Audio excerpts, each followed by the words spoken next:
ስማርት ጎል አቅጣጫ ያሳያል።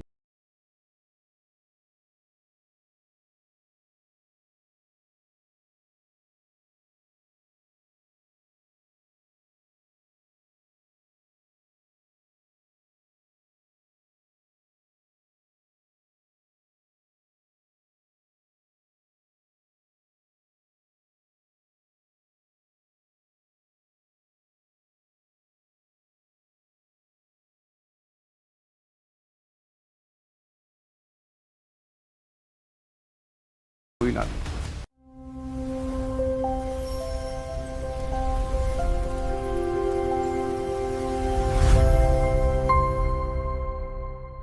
ሌላ ፕሮግራም ላይ እንደተናገርኩት ያው ፐርሰናል ዴቨሎፕሜንት ላይ ከስተመር ሰርቪስ ላይ እና ሊደርሺፕ ላይ ትሬኒንግ ሰጣለው። ፐርሰናል ዴቨሎፕሜንት ዛሬ የመረጥነው ቶፒክ ጎል እንዴት ሴት እናደርጋለን የሚለው ነው እና እዚህ ሀገር ኢትዮጵያ ውስጥ ትንሽ የሚከብደኝ ለኔ ለምሳሌ ስለ ስማርት ጎል ሳወራ ሪሶርስ አቬይለብል ባልሆነበት ሁኔታ ላይ ዝም ብለህ ጎል ይኑርህ ብሎ ሰውን መገፋፋት ይከብዳል። ግን የተወሰኑ ሰዎች ሊጠቀሙበት ይችላል። ምንድነው ስማርት ጎል አቅጣጫ ያሳያል።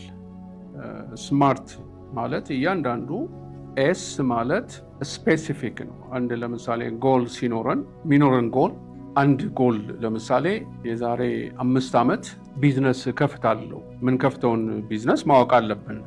ፓሽናችን ምን ላይ ነው? ብዙ ጊዜ አንዳንድ መመሪያዎች እንደሚሉት አንድ ሰው ቢዝነስ ውስጥ መግባት ሲፈልግ እዛ ቢዝነስ ውስጥ መጀመሪያ ተቀጣሪ ሆኖ ያን ቢዝነስ ማወቅ። ለምሳሌ ካፌ ከፍታለሁ የሚል ሰው ባሪስታ ሆኖ መለማመድ ይኖርበታል። ያ ሰውዬ ይጠቅመዋል። ኤስ ማለት ስፔሲፊክ ያልነው ምንድን ነው? ካፌው ነው አይደለ? ኤም ስታንድስ ፎር ሜዥረብል መሆን አለበት፣ የሚለካ ነገር መሆን አለበት። ለምሳሌ 5 ዓመት ብለናል ለራሳችን አይደለ? በ5 ዓመት ውስጥ ካፌ ከፍታለሁ ብሏል ሰውየው። ኤስ እና ኤምን ተናግረናል። ኤ ደግሞ አቴነብል ማለት ፕራክቲካል የሆነ ነገር። ካፌ መክፈት ይቻላል ወይ? አቴነብል ነው ወይ? ያ ሰውዬ በ5 ዓመት ውስጥ ያን ካፌ ለመክፈት ሪሶርሱን ከየት ነው የሚያመጣው? ከግል አጠራቅሞ ነው? ተቀጥሮ ከሚሰራው ደሞዝ የተወሰነ ፐርሰንት አስቀምጦ ነው? ዘመዶች ሊያበድሩት ይችላሉ? ከባንክ ሊበደር ነው? አቴነብል ነው ወይ? አሁን ኤስን ስፔሲፊክ ብለናል፣ ኤምን ሜዥረብል ብለናል፣ የኤን አቴነብል ብለናል። አር ደግሞ ሪያሊስቲክ ነው ወይ? ይሄ ጎል አኮምፕሊሽ ማድረግ ይቻላል ወይ? አሁን ባለው ነባራዊ ሁኔታ በ5 ዓመት ውስጥ ያ ሰውዬ ያንን ቢዝነስ ለመክፈት ስንት ገንዘብ ያስፈልገዋል? ዛሬ ደግሞ ፕሮጀክት ያደረገው ነገር በኢንፍሌሽን ምክንያት ፕሮጀክሽኑን ሊያበላሽበት ይችላል አይደለ? ስለዚህ ያንንም ደግሞ እንደ ኮንቲንጀንሲ ፕላን የሚያስቀምጠው ነገር ያስፈልገዋል እና አቴነብል ነው ወይ? የሚያስበው ነገር ማድረግ መፈጸም ይችላል ወይ? ኤስን ተናግረናል፣ ኤምን ተናግረናል፣ ኤን ተናግረናል፣ አርን ተናግረናል። ቲ ደግሞ ታይም ባውንድ። አሁን ለራሱ 5 ዓመት ሰጥቷል። በ5 ዓመት ውስጥ የግድ 5 ዓመት መቆየትም የለበትም። ለራሱ ግን ፕላን ሲያደርግ በ5 ዓመት ውስጥ ይህንን ነገር አደርጋለሁ ብሏል። በ4 ዓመትም ሊያደርገው ይችላል። ታይም ባውንድ ካላረገ ይህንን ስማርትን ጎል ስማርት የሚያሰኘው ምንድን ነው? ያ ሰውዬ ጎሉን ለምሳሌ ዳይሪ ያለው ዶኪሜንት ያደርጋል። የሚፈልጋቸውን ነገሮች ተቃርቤያለሁ ወይ? ሎኬሽኑን አግኝቻለሁ ወይ? የት ነው መክፈት የምፈልገው? ገንዘቡ ያደገልኝ ነው ወይ ብሎ በዛ ታይም ፍሬም ውስጥ ያንን የሚፈልገውን ነገር አኮምፕሊሽ ማድረግ ይችላል። ግን አሁን ለምሳሌ አንድ ሰው እኔ ፋብሪካ ልከፍት የጫማ ፋብሪካ ከፍታለሁ ብሎ ቢል ስማርት ጎል አያደርገው። አይዲያ ነው የተናገረው፣ ግን ስማርት ጎል አይደለም። እነዚህ ያልናቸው ነገሮች ስፔሲፊክ አይደሉም፣ ሜዥረብል አይደለም፣ አቴነብል አይደለም፣ ሪሊስቲክ አይደለም፣ ታይም ባውንድ የለውም።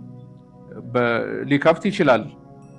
ለምሳሌ ሎተሪ የደረሰው ሰው ወይም ደግሞ ባንክ የሚሰጠው ሰው ሊከፍት ይችላል። ግን ፐርሰናል ዴቨሎፕሜንት ላይ በተለይ ምንም ሪሶርስ የሌለን ሰዎች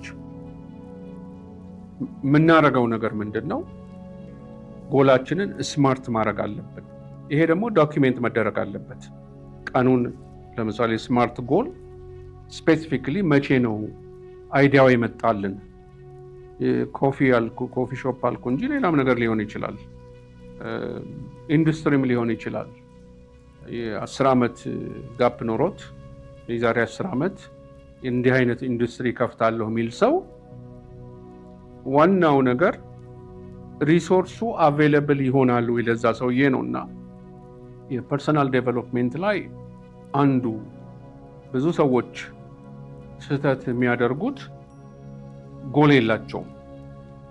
ምንም አይነት ጎል ሳይኖራቸው ይሄን አደርጋለሁ ይላል። እነዛ ሰዎች ደግሞ በስማርት ጎል ስራቸውን የጀመሩ ሰዎች ብዙ ነገሮቻቸውን ዶኪሜንት ስለሚያደርጉ ፎሎ አፕ ይኖራቸዋል። ፎሎ አፕ ስለሚያደርጉ ለምሳሌ ኤክስኪውዝ አይኖራቸውም። እንቅልፍ መተኛት ከሌለበት ያ ሰውዬ እንቅልፉን ሳይተኛ በተለይ ያንን የሚፈልገውን ነገር ማሳካት ይችላል የሚል ግምት አለኝ። ደግሞም ይቻላል። ብዙ ጊዜ አሁን እኔ የራሴን ምሳሌ ይሰጣችሁ። ስማርት ጎል ባይኖረኝ መኪና አጣቢነት የድርጅት ስራ አስኪያጅ መሆን አልችልም። ያንን ግን እኔ በመፈልገው ፊልድ የግድ ቢዝነስ ላይ መሆን የለበትም፣ ከስራም ላይ ሊሆን ይችላል። ለምሳሌ አንዳንድ ሰዎች አንዳንድ ቦታ ይቀጠሩና ስራ እዚህ ድርጅት ውስጥ እስከምን መሄድ እችላለሁ የሚለውን ጥያቄ አያነሱም። በቃ በእኛ ሀገር ሜንታሊቲ ደግሞ ሜንቶር የሉንም። እጃችንን ይዘው ይህንን ብታረግ ወይንም ፊልድህ በዚህ ቢሆን በዛኛው ቢሆን የተሻለ ትሆናለህ ብሎ የሚያሳድግህ ሰው የለም። እኔ አንድ ጊዜ እዚህ ሀገር ስራ ሰርቻለሁ የተወሰነ ጊዜና ኦልሞስት ለ1 ዓመት ነው መስራት የፈለግኩት የነበረው። ኢትዮጵያ ውስጥ ሰርቼ አላውቅም። ቴስት ማድረግ ፈለግኩኝና ድርጅት ውስጥ ያለውን ሃይስት ፖዚሽን ያለውን ሰውዬ እኔ ሲኢኦ ሆኜ ነው የተቀጠርኩት፣ ከ1 ዓመት በላይ አልሰራም፣ ስለዚህ አንተን ላዘጋጅህ የኔን ቦታ እንድትወስድ ብዬ አልኩት እና በጥሩ አመለካከትም አላየውም ሰውየው እና እስከዛሬ ይገርመኛል። ለምን እኔን አሁን ከዛ መኪና በማጥበበት ሰዓት ሊዮ መጊል ይባላል፣ አስታውሰዋለሁ። የዛሬ እንግዲህ 40 ዓመት የሆነ ታሪክ ነው ማውራችሁና አንተ አንድ ቀን እኔ መቀመጫ ላይ ነው እንድትቀመጥ የምፈልገው ይለኝ ነበር። ምን እንዳያል አውቅ ግን ይለኝ ነበር። እንግዲህ አለቃ ነው፣ ትልቅ ፖዚሽን ያለው ሰው ነው። እኔ እንዳድግ ይፈልጋል። ለሱ እኔ ምንም አይደለሁም። ጥቁር አፍሪካዊ ከኢትዮጵያ የሄደ ጥሩ እንግሊዝኛ ማይናገር ሰው ያን እድል መኪና ጣቢ ያለሁ መናገሩ እስከዛሬ ከልቤ አልወጣም። ለምን እሱ ሜንቶሬ ባይሆን ኖሮ እንዳለውም አንድ ቀን ተቀመጥኩ እሱ መቀመጫ ላይ። ጊዜ ፈጀ፣ 9 ዓመት ፈጀ እዛ መቀመጫ ላይ ለመቀመጥ እና ይሄ እንዴት ነው ሰውን የመርዳት ነገር፣ ሰውን ማብቃት ነገር፣ የፐርሰናል ዴቨሎፕሜንት ላይ ሰው እንዲሰራ እንዲህ አደርግ ብሎ መምከር ምንም የሚያስከፍለን ዋጋ የለውም፣ እንደውም የሚያጸድቀን ካልሆነ በስተቀር ብዬ ነው ማስበው። እና የስማርት ጎል ጉዳይ ይሄ ነው። ያው ፐርሰናል ዴቨሎፕሜንት ላይ ስትራቴጂ ላይ ምችለውን ሰፖርት አደርጋለሁ እና ይሄ ይጠቅመናል ብዬ አስባለሁ። ብዙ ጊዜ ዋይዝ የሆኑ ሰዎች ፔንስል ኢዝ ሻርፐር ዛን ማይንድ ይላሉ። የተቀረጸ እርሳስ ከጭንቅላታችን በላይ ሻርፕ ነው ይላሉ። እውነትነት አለው። ምንድነው ማለታቸው? ዶክሜንት የተደረገ ነገር አንረሳው። ኮሚትድ ነና። እኔ አሁን ስማርት ጎል ለራሴ አሁን ባወጣ የዛሬ 3 ዓመት አቺቭ ማድረገውን ነገር ላድርግ ብዬ ብል ስማርት ጎል ብል እጽፈዋል። ፎሎ አፕ አደርጋለሁ። ነገ ያወለው ከነገ ወዲያ ያወለው ኦፍ ኮርስ እስከ ትልቁ ድረስ። እኛ ጋር ትንሹ ችግራችን ምንድን ነው? ምሳሌ ሪሶርስ አቬይለብል ባልሆነበት ሁኔታ ኢኩሊ አክሰሱ በሌለበት ሁኔታ እኔ ዝም ብዬ አሁን ይሄን ብታረግ ይሄን ትገነባለህ ብዬ መዋሸት አልፈልግም። ግን ፕራክቲካል የሆኑ ነገሮች ማድረግ የሚቻሉ አሉ። ለምሳሌ አንተ ታውቃለህ፣ እኔ መጽሐፍ አለኝ አይደለም? ያንን መጽሐፍ የጻፍኩበት ምክንያት አለኝ። ከምክንያቶች አንዱ ደግሞ እነዛ ጫማ የሚጠርጉ ልጆች ያቺን የጫማ መጥረያ ገንዘብ ሰብስበው ስራኔ ታሪኩን አንብበዋል። ሻሸመኔ ሄዶ ሆቴል ከፍቷል፣ ጫማ የሚጠርገው ሰውዬ። ያ ሰውዬ ደግሞ ሌሎች እንቅፋቶች ባይመጡበት ኢንዱስትሪ የማይከፍትበት ምክንያት ምንም የለም። ብዙ አሉ እኮ እንደዛ ምሳሌ የሆኑ ሰዎች። እነ አባባ ተካ ኤገኖ የሚባሉ ጅማ ላይ በጣም ትልቅ እርሻ የነበራቸው ሰው ኢንፐርሰን አውቃቸው ነበር ሰውየውና ሞተዋል፣ አሁን የሉ። ብዙ አሉ። ምንም ትምህርትም አልተማሩ፣ ዶኪሜንትም አላደረጉም። እኔ አስታውሳለሁ አባቴ ቡና ቤት ነበረው እና እኔ አንዳንድ ጊዜ በቃሉ ደምሮ ምናምን ነገር እኔ እስከ መጽፍ እሱ ጨርሶታል። እና በተፈጥሮ የምታገኘው እውቀት አለ አይደለ? ኤክስፔሪየንስም አለ። እና ምንድነው ማደግ የማይቻልበት ምክንያት የለም። ግን ምንድነው መሰለ ፎልስ ሆፕ እንዳይሆን እኔ ብዙ ሰዎች አሁን ሞቲቬት ሲያደርጉ ሰውን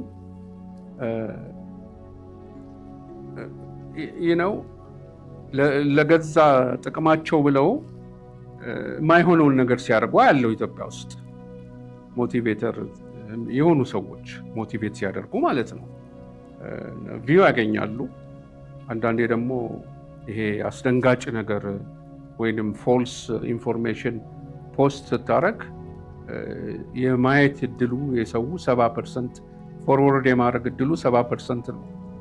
ምክንያቱም ጭንቅላታችን እንደዛ አይነት ነገር ክሬቭ ያደርጋል። እና ምንድነው እኔ እንዳልሳሳት የምፈልገው ፐርሰናል ዴቨሎፕሜንትም ላይ ፕራክቲካል በሆነ መንገድ ነው እንጂ አድቫይስ ማድረግህ ወይንም እኔም ሰው አድቫይስ ያደረገኝ ማልጨብጠውን ነገር መናገር አልፈልግም። አሜሪካ ቢሆን ሪሶርሱ አለ፣ ከባባባሌ አክሰሱም አለ፣ ሜንቶርም አለ። ሌሎችን ይዞ ከመኪና ጣቢነት አውጥቶ እዛ ያደረሰኝ ሰው አለኝ ማልረሳው አይደለ? ያለ መታለል ሆኖ ያ እድል የለንም። ብዙ አፍሪካ ሀገሮች ውስጥ እንደዛ ነገር የለም። እንዳልኩ ቅድም የኔን ፖዚሽን ትወስዳለህ ብዬ ስለው ሰውየው ተጠራጠረ እንጂ አይ እንዴት ነው ያንተን ፖዚሽን የሚይዘው ብሎ እኔ የዛ ነጩ የሰጠኝን እድል ለሌላ ሰው ልሰጥ ነው የፈለግኩት የነበረው እና ኢድድን ወርክ። እና አባባሌ ምንድነው ኦፍኮርስ ስማርት ጎል ጠቃሚ ነው። በሰለጠኑትም ሀገሮች ብዙ ጊዜ ፐርሰናል ዴቨሎፕሜንት ላይ መጀመሪያ አድቫይዝ የሚያደርግ ሰው የሚሰጥ አድቫይዝ ጎል አለው ህይወት ላይ። ለምሳሌ እማራለሁ ብትል የምትማረውን ነገር ታውቃለህ። በውጭው ዓለም መሆን የምትፈልገውን ነገር ትሆናለህ። ሪሶርሱ አለ። ዲክቴት ተደርገህ አንተ ኢንጂነሪንግ ማጥናት የምትፈልገው ሰውዬ አስተማሪ ሁን አትባልም። ገባ? ሪሶርስ የምለው ይሄንን ነው፣ አክሰሱም ሪሶርሱም። እና ፕራክቲካል ነው። አዎ ይቻላል ብዬ ነው የምገምተው። ስማርት ጎል አጭር ነገር ነው፣ ዲፋይንድ የሆነ ነገር ነው፣ ምንም አሻሚነት የለውም። ስፔሲፊክ መሆን አለበት፣ ሜዥረብል መሆን አለበት፣ አቴነብል መሆን አለበት፣ ታይም ባውንድ መኖር አለበት።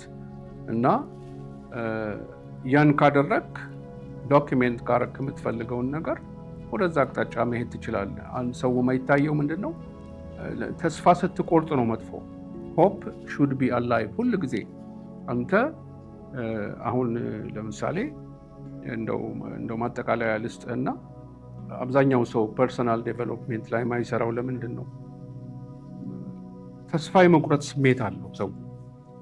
ለምሳሌ አሁን ካፌ ትገባለህ፣ መቀመጫ የለም፣ ወጣት ነው ይሄ ትውልዱ። እንዴት ነው? እኔ አሁን ሌላ ቶፒክ ውስጥ መግባት አልፈልግም። ኤነርጂ ሲኖርህ ነው ያንን ነገር አኮምፕሊሽ ማድረግ የምትችለው። ያንን የወጣትነት እድሜህን ካልተጠቀምክበት ያልፋል። በእኔ እድሜ በምደርስበት ጊዜ አሁን ስማርት ጎል ብጽፈው ምን ብለው ለእኔ ብዙ ፕራክቲካልም ላይሆን ይችላል። ግን አንተ ያንግ እያለህ ተስፋ ሳትቆርጥ ያንን ማድረግ ትችላለህ፣ ይቻላል። እና ብዙ ሰዎች እንዳልኩ ለምሳሌ ኢንዲቪጁዋሊ ጎል ከሚኖራቸው በግሩፕ ሆነው ቲም አፕ አድርገው ስራ መስራት ለምን አይችሉም? በውጭ ዓለም ይቻላል፣ አብረው ይሰራሉ። አይ እዚህ ሀገር ይከዳኛል፣ ሰው መጥፎ ሆኗል ነው የምትሰማው። ያንን መቀየር መቻል አለብን።